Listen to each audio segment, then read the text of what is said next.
Okay, hello.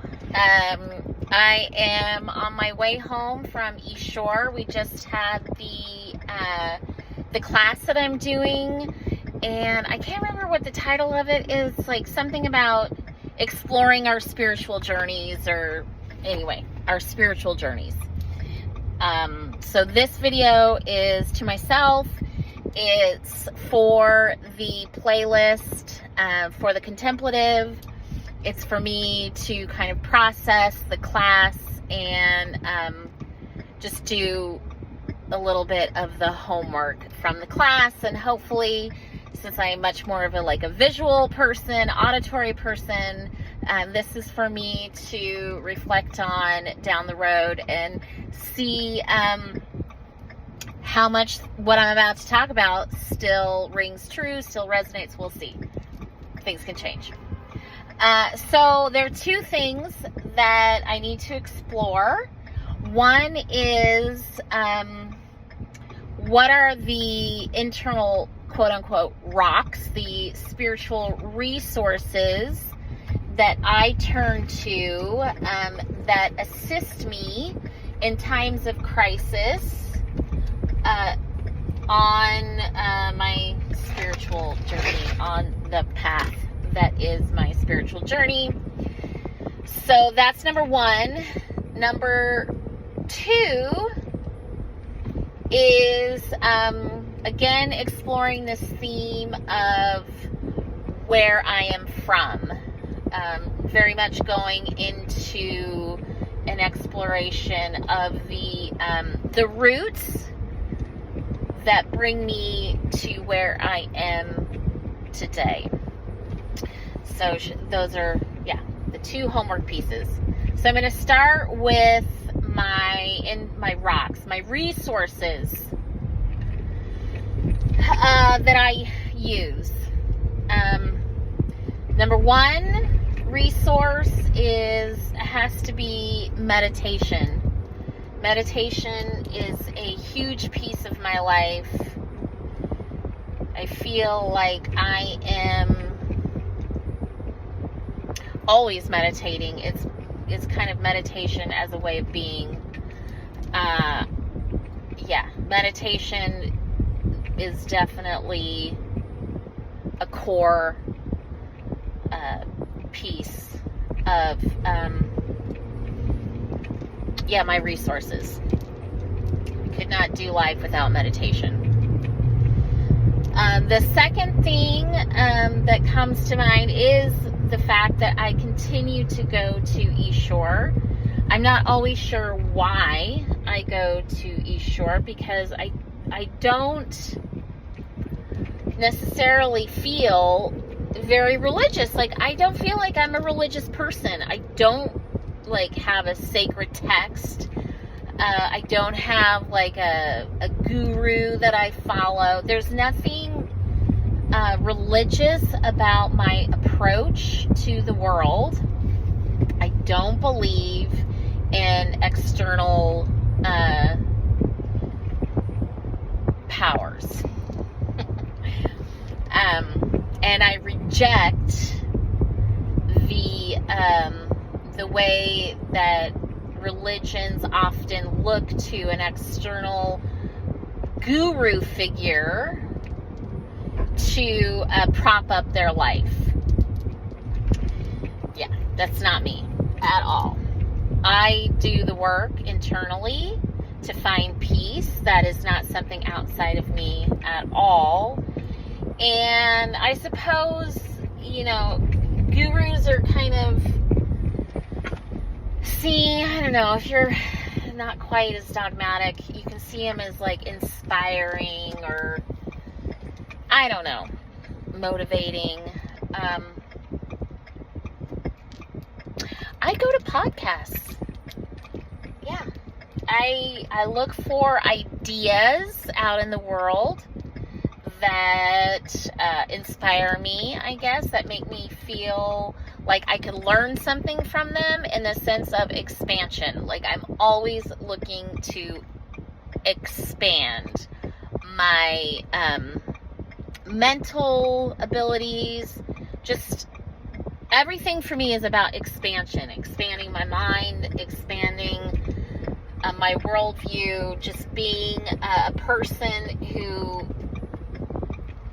can bring in ideas and, I don't know, just be an expansive person. I don't want to be a closed off, like, shut down person. There's like a tight fist. That's not why I am here. It's not what I'm about. So, I also find therapy a super useful tool that I think everybody should take advantage of. Yeah. There's nothing like talking to a neutral third-party person about issues happening in your life and just bouncing off of them as you process things happening in your life. So, meditation, going to East Shore is a resource for me. It's the thing that I have that's all my own. It's a community. It's a long-term resource. It'll be there for me even after the kids have all moved out of the house. I just see like the church community as a place for me to express myself, to find community and be expanded over like the long term. So yeah, it's definitely, in my meditations, I always come back to this idea that it's a place that will be useful and helpful to me for the foreseeable future. So just keep on going. Even when I'm like, why do I go? Nobody else goes. Like, anyway, I always get that sense, that intuition that I need to keep going there. So anyway, I will. Yeah, so those are some resources. Church is a resource, therapy is a resource, and I would say biggest resource is meditation. Meditation is without a doubt life-changing.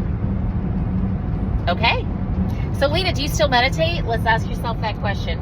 Answer it if you're watching this in the future. Okay, now second part of the homework is where I am from. And in the email from last class, we were given this poem to read where I'm from, and I did read the poem, and I didn't like it very much. I understand that the idea is to really explore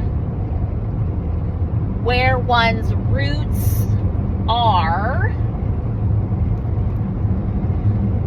to understand how you got to where you are and why you are who you are and all those things. So let me just talk a little bit about where I'm from.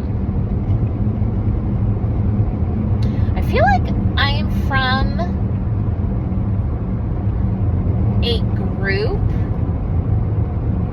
of Europeans who decided for whatever reason that they couldn't stay successfully in Europe, and they decided to do that thing where you go across the ocean and you land in the New World. I have not studied my family history. I do not know the precise date, but I know that I'm white, and I know that I landed in North America at some point in my genetic past. And those white Europeans ended up going further and further west over time. And if they're my dad's people, they kind of landed in Idaho for a long time.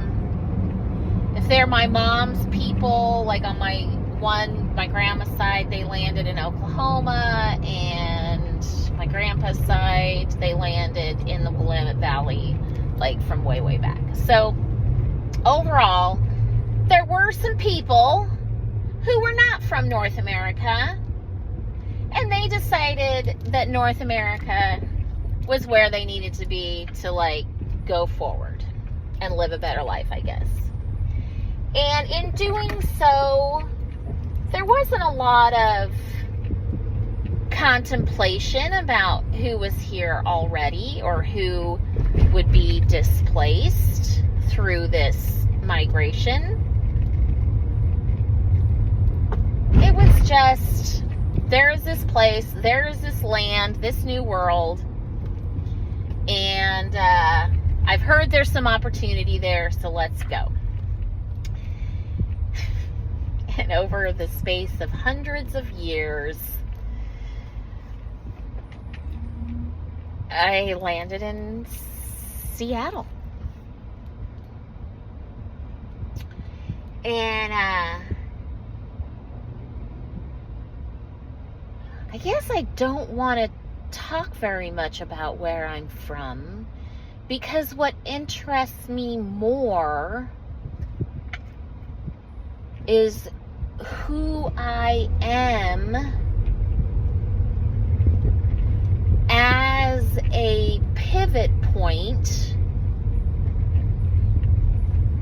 to where the future generations can go from here. So,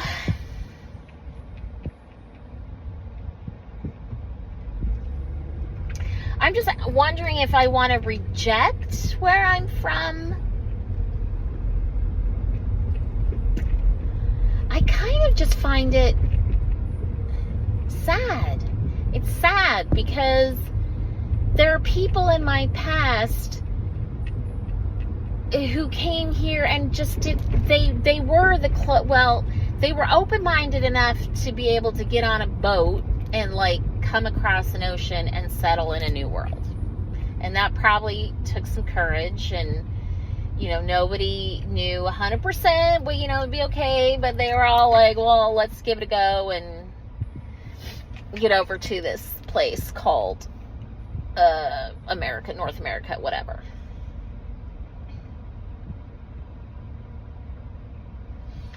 But I don't know if I want to be like that. I want to be expansive. That's for sure. I guess I want to take it in a new direction in terms of being like expansive in the sense of I am like moving physically to this new place and displacing others. See, that's the part I need to like pivot away from. This thing that humans can do where we just like trample all over other people because we're so hyper focused on our point of view, on what's happening in our lives, that we just cannot stop long enough to like see how our movements are affecting other people. So yeah, my pivot point is kind of like okay, I'm getting super metaphorical here. You know how like when you graft, like you prune a tree, you take a cutting from a tree or whatever, and then you plant a new tree. So I just want to leave behind. I want to leave behind where I'm from. I want to leave behind what was hurtful about the people that I come from, that were so focused on moving westward and setting up farms and making a new life for themselves in this like new territory.